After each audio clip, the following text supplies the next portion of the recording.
What's going on, guys? Welcome back to Pure Evil MMA. I'm your host, as always, Evil Eddie from Pure Evil MMA, obviously. And before we start today's interview, make sure you guys subscribe down below. We got a really special guest with us here today, another UFC fighter who has an upcoming fight December 15th against Sergio Pettis, who's going to be making his bantamweight debut. And there's no one better to welcome him in than Mr.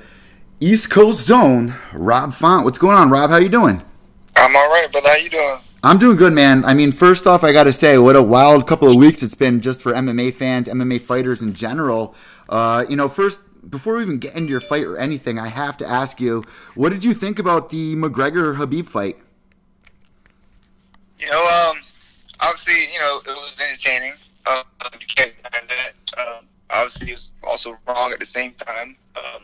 So you got to draw the line between anything and, criminal and all that. But, I don't think it'll be that bad for the sport, but definitely it can happen again. But it was a wild day, wild Saturday. Well, even outside of what happened after the fight, what did you think was going to happen during the fight? I mean, did you expect the results that happened? Were you picking Khabib in this fight, or how did you really see the fight going down before we got into the meat and potatoes of things?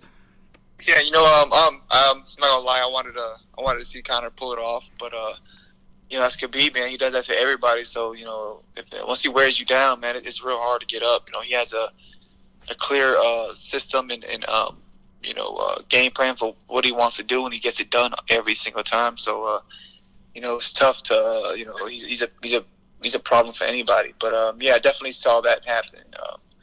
But I didn't want to see it, but definitely saw it happening. So what do you think is going to happen next for Khabib? Would you want to see the rematch, or do you want to see Tony Ferguson? Are you going to, it's hard to even think about it. I'd rather see the Tony Ferguson fight than a rematch. I don't think Conor should take a rematch. That was a clear cut, saying victory. He just got dominated the whole time. I think Ferguson will be a interesting matchup. He's got a wild style. You see, even when he gets hurt, he comes back. He finishes fights. I think people forget he's a wrestler. So he definitely has a strong wrestling background. He's and he's no slouch on the ground. So if Khabib does get him down, you can see him. I can see him laying in some elbows and throwing up some triangles and platas and all that, and kind of being a threat down there. So definitely want to see that Ferguson Khabib fight. So obviously your fight with Sergio just was announced a couple of days ago. It really wasn't that long ago that this fight was announced, and Sergio recently fought. Were you able to catch his fight, and what did you think of his performance? Yeah, it sucked. He wanted to keep it standing and do his thing, but he just kept getting taken down and getting out of position. He kept losing in the scramble, which just sucks. It's frustrating. I know all about that. I lost my last fight the same exact way, so it's tough. But it was good for him to come back up to 35. It's probably I know it's got to be hard to get down to 25. And I think it's going to be an exciting fight. I think we both have similar striking styles, and it's going to be a great matchup. You know what? Did you think he was going to move up to 135? I mean, bantamweight? I mean, how do you think he's going to do? You think he's going to do better at this weight since he's not going to be depleting himself like you kind of just hinted towards? He's not going to have to make that weight cut. It can go one of two ways. How do you think it's going to go for him? Well, this is not his first time fighting at 35. He's made his debut in the UFC at 35. I believe he fought a lot on and he was really hot. Like, when he first came into the UFC, he was really hot and cold. I felt like he was shined a lot at the lower weight class, which is, I'm really interested to see him come back. Yeah. So, obviously he's not gonna have to worry about the weight cut. But then again, like, I've known guys that moved up a weight, gained weight, and still had to cut 10, 12 pounds. So it's kind of like, obviously it's not the same cut 25, but it could be, it could be a good thing, it could be a bad thing. We'll find out. But I'm not too worried about him and his his weight cut and all that. So. Well, that's what I got to ask you, man. You've been in the UFC for the past couple of years now, and the big story. I remember when you debuted in the UFC, you had like a regular job, like an everyday Joe job. I mean, at that time, let's rewind really quick before we get into the meat of things, because I have a lot to ask you about the fight that's coming up in December. But I want to get into the mindset of where you were at during the time before you became the big star inside the UFC, or even the CES featherweight champion. You were working at like a pizza place, right? Yeah, so I was in Florida. So I was in Florida around 2000, I believe, like 9, and that's when I first started training. And honestly, long story short, my girlfriend was like, "Listen, if you think you can do this, quit your job and you just train full time." And she hired me as strength and conditioning coach. I got my obviously I had my team, everybody I was training with, and just started taking some amateur fights from that point on. But it was that simple. I just felt like we could do this. She felt like we could do it. I just jumped into the gym, kept training. That's special, man, because a lot of people, even when they're in the UFC, they don't have their family behind them. They're like, you should literally think about a safety net. How does your family feel about it? I know you got a lot of support from your girlfriend. I got that from everybody. Honestly, the only one that really, really, really, everybody says they believe you, but they're all fucking lying. Yeah. The only one that really, really believed me was, actually my girlfriend Catherine. So she was the only one that really was like, all right, let's do it. She could, I guess she might, just appear like she obviously just loves me and she's biased and all that, but she's the only one. And then, like I said, I haven't worked since 2009. It was just straight training. There's so many people out there that, chase their dreams, whether it's in the UFC or football or even young kids in middle school. When people don't get behind them, it's like, all right, get in line, work, the regular job. And even UFC fighters now, they're still having a hard time doing it. Obviously, are you still with this girl that, supports you? What got you mentally boosted? So she's upstairs right now. What do you do to keep yourself motivated? Because obviously everyone faces setbacks, whether it's, a fight that you lost or even, some family issues or your car getting totaled. How do you keep so positive? Because you keep moving forward. They keep matching up with these big guys. I mean, listen, let's even jump to this. I mean, they matched up with Thomas Almeida. That was like a point in Thomas Almeida's career. Just to be honest, I felt like they were trying to get him back on track. And then here you are, man. And I'm even showing highlights of the fight right now. How did you feel? Did that motivate you more? Did you realize that Thomas Almeida was stepping in to try to get back on track and you were going to put an end to it? How did you feel during that time? Yeah, I just knew, like, if I put my hands on this kid, it's over. Like, you saw it. I hit him with one straight right hand. He was on Queer Street. So, and that's with anybody. You know what I'm saying? I really believe if I hit a clean shot on anybody in the 35 division, I'm gonna put them away. I just gotta get the setup to be a little quicker and a little better. But I knew I could put away these guys. I feel like I could put away anybody in that division. But especially Thomas Almeida, you see, he gets touched, he goes down. Like, not even like you saw with Cody. He goes out. So it's with that matchup, I loved it. It was at home. I do real good with the taller striker, and that was just my night. How much does the mental go into it? You hear all these people talking about Conor McGregor's game plan, and you know what I mean? Like, the mental aspect of it has a lot to do with how you perform in the fight. Going in there with someone like Thomas Almeida, obviously one of the bigger names when he first came into the UFC, everyone was rooting for him. Like, Kenny Florian was always picking for him. I mean, what was it like mentally getting ready for that fight? Just more of a belief in myself instead of like worrying about anybody else. That's all. You got to believe in yourself, and the matchup, the name doesn't really matter. You got to know that they can put Godzilla right in front of you, and you're still gonna come out on top. So it doesn't really matter who the name is. I don't pay attention to the name, and just do me, and I just try to go out there and have fun and do me, and let my hands go. Well, right now you got 2 performance of the night bonuses, so it's like you're on a roll right now. What was it like to get the second performance of the night bonus, and what did you do with the money that you got from that? That's got to be a huge relief on your part. Yeah, it's simple. Just gave it back to my girlfriend and helped out the family. Oh, she probably loved that. Yeah, of course. Just giving back, put a little bit of money to the bank. But yeah, nothing crazy. What's your future plan here? Do you guys got a house? I mean, are you trying to build a family? Do you have kids right now? We actually just closed on a townhouse in in May.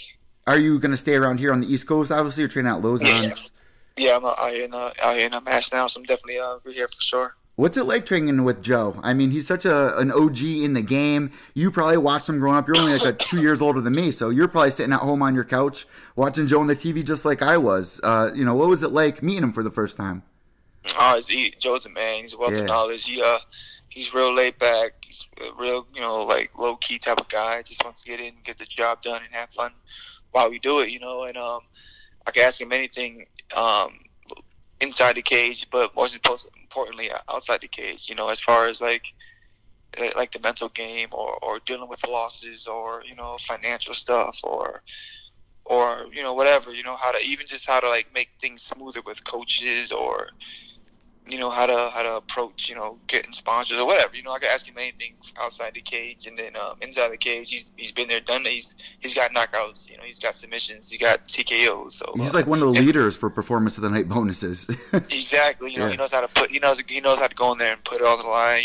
He's lost. And it sucks that he lost, but he's lost a couple of fights. So he's got a lot of knowledge. And I do believe in those losses you learn a lot. So he's learned a lot, and like I said, he's just passing that on to me.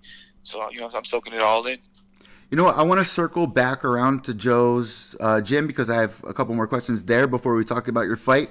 But I want to kind of branch off to what you're just talking about because Bobby Gunn just messaged me, obviously a bare knuckle boxing legend here, and he was wondering like, how do you get sponsors? He's looking to get sponsors on his shorts. What would you recommend? What do you think is a good idea for him to do to get some money here for sponsorship?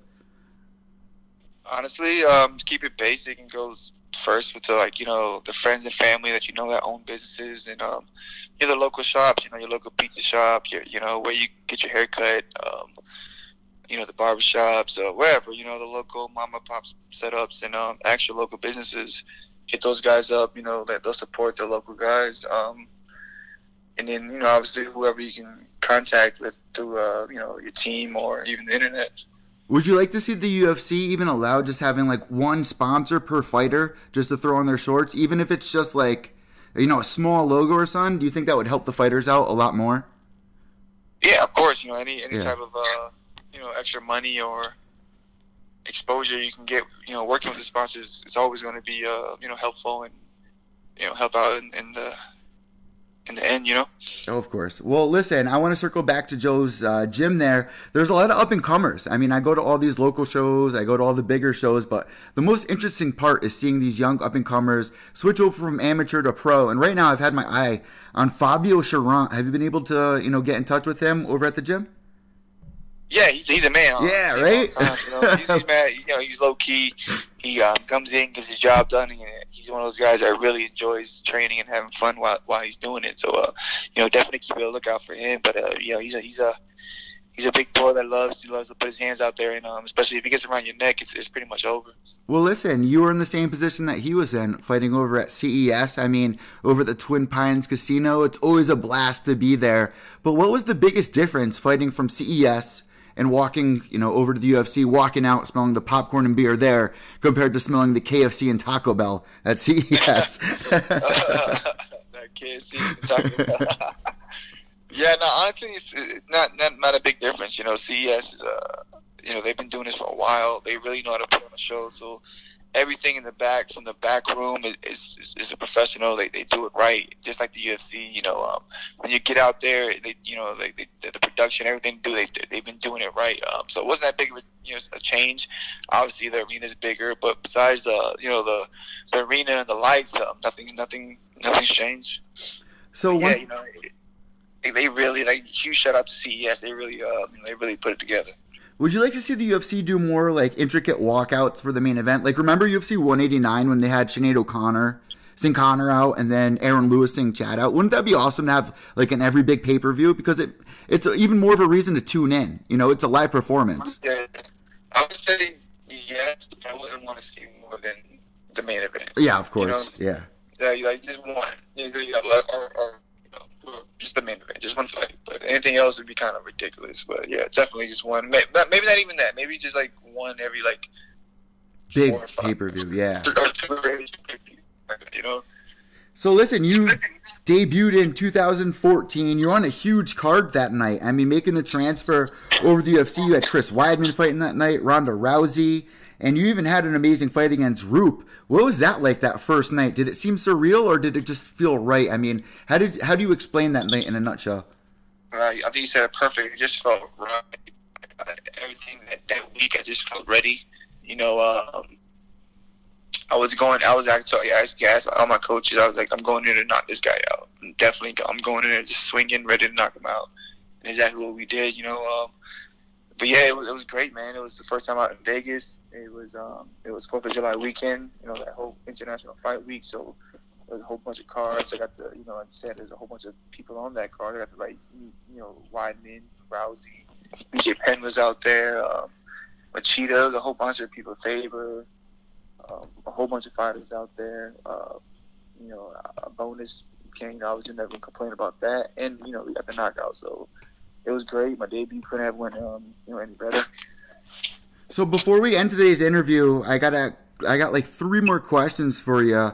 Between 2014 and 2016, there was a big gap there. You were trying to get fights, people kept falling out, or whatever was happening. What was it like being out for 2 years, then stepping back in the octagon? What was the biggest thing that, you know, you had to overcome there?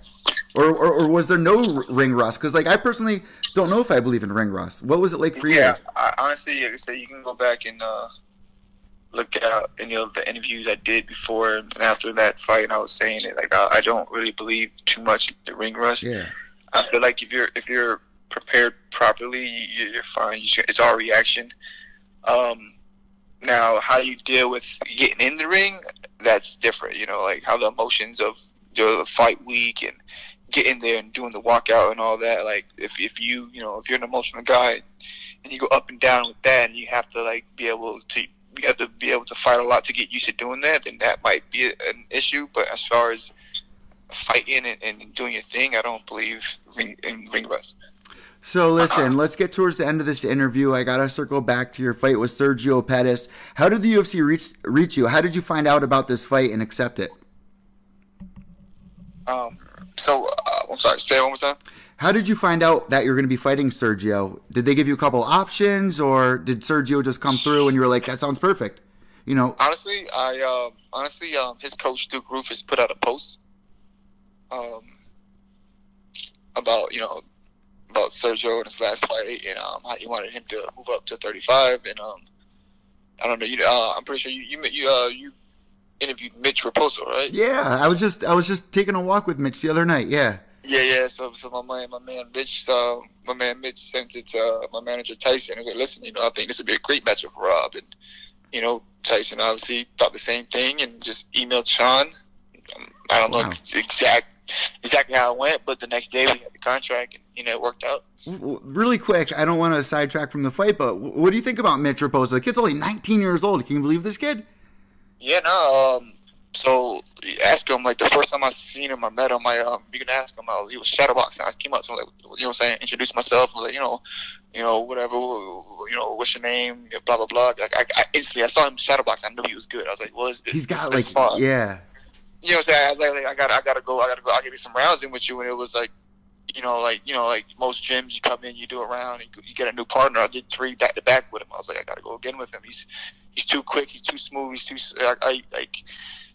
I do believe he's one of the best, well-rounded amateurs in the Northeast. Oh my ever, God. really, ever. He's one of the best amateurs out here for sure. Hands down. He just went pro. How do you think he's going to make the transfer to pro, man? He looked phenomenal the other night. I talked with him, man. He just has this it factor about him. Even Mikey Kimball. I was hanging out with Mikey Kimball the other night too. Both these guys, man, just like CT too. They're Mitch Raposo, obviously from the East Coast up there, out where Amarillo is. Man, we got a lot of young bucks coming up out here in the Northeast.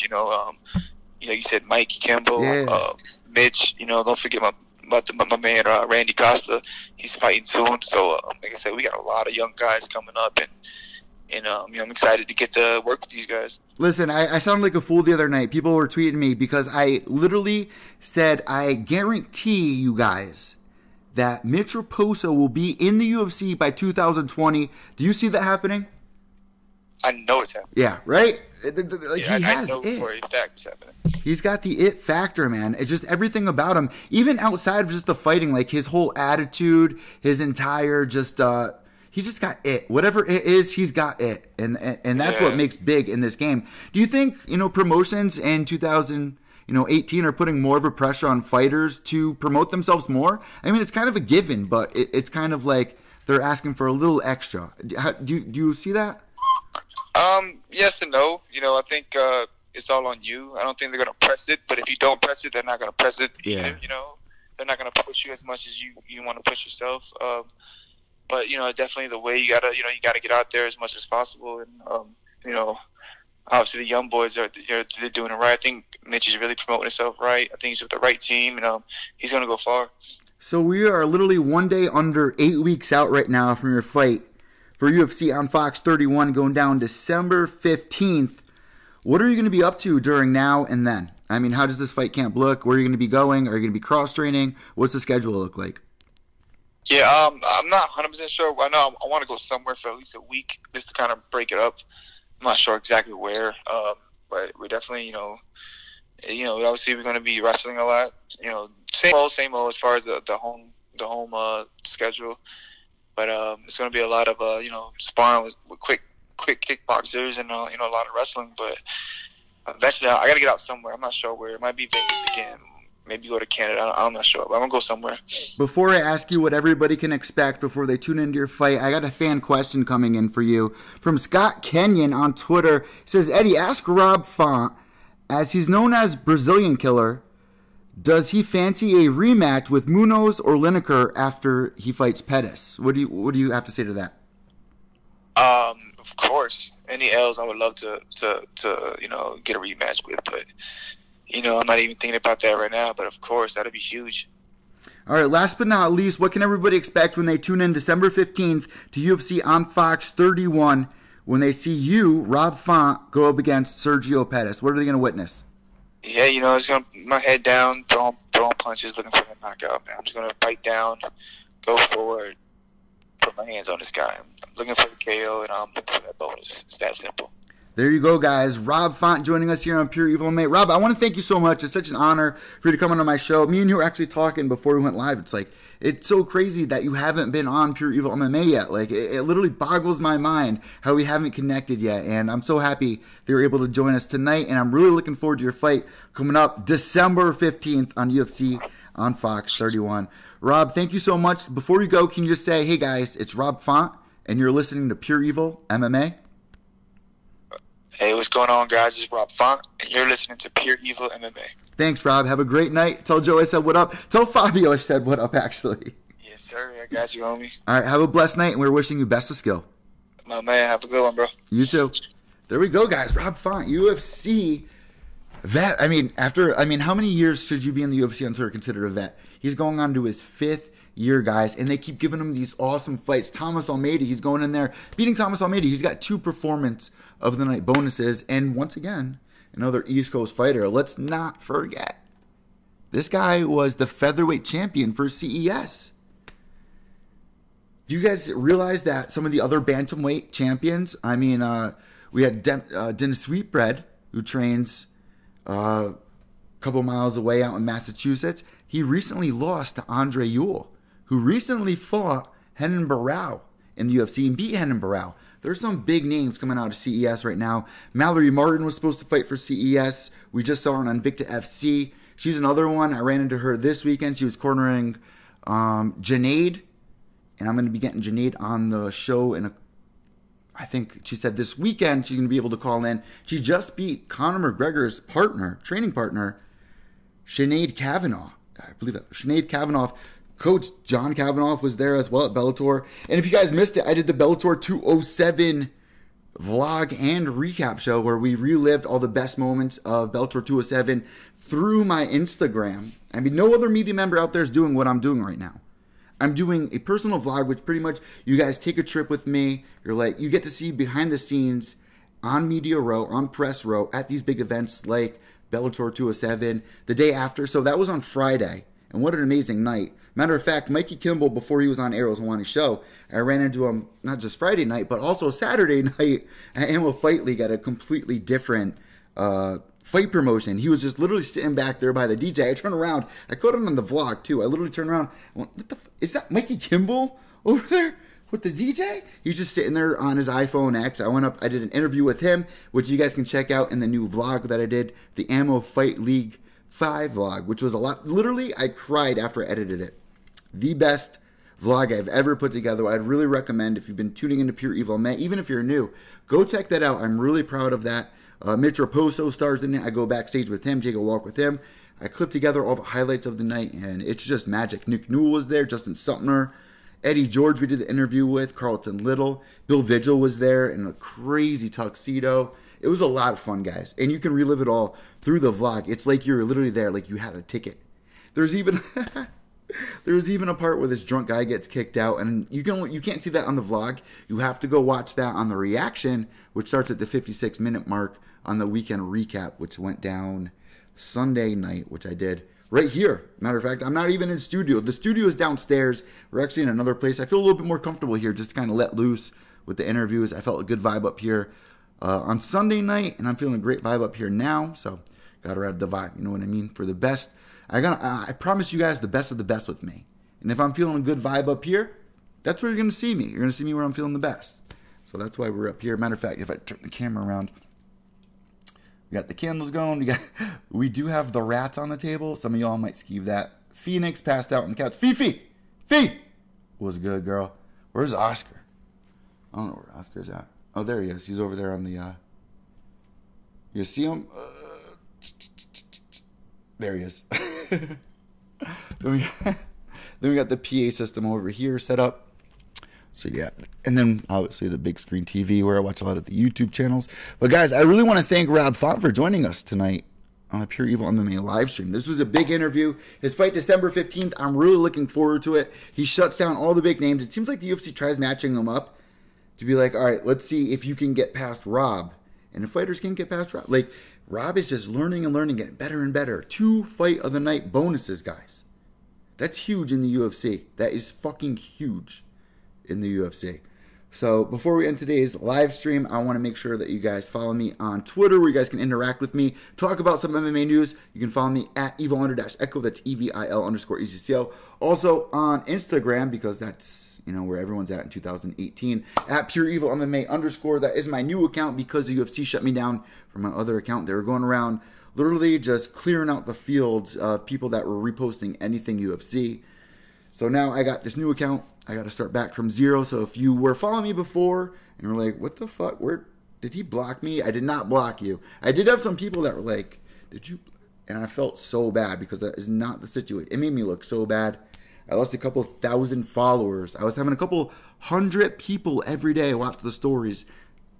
And now it's just diminished. So guys, make sure you hop over on the Instagram. We got to regrow that channel. Also on Facebook at Pure Evil MMA S. That's at PUREEVILMMA, lowercase s. I'm Evil Eddie from Pure Evil MMA, journalist from MyMMAnews.com. I am thinking about opening up my own website, guys. Just PureEvilMMA.com. Let me know what you think about that. Comment down below. Give me a thumbs up if you enjoyed today's interview. I will see you guys next time. Remember, white knuckles till the end. Behave yourselves.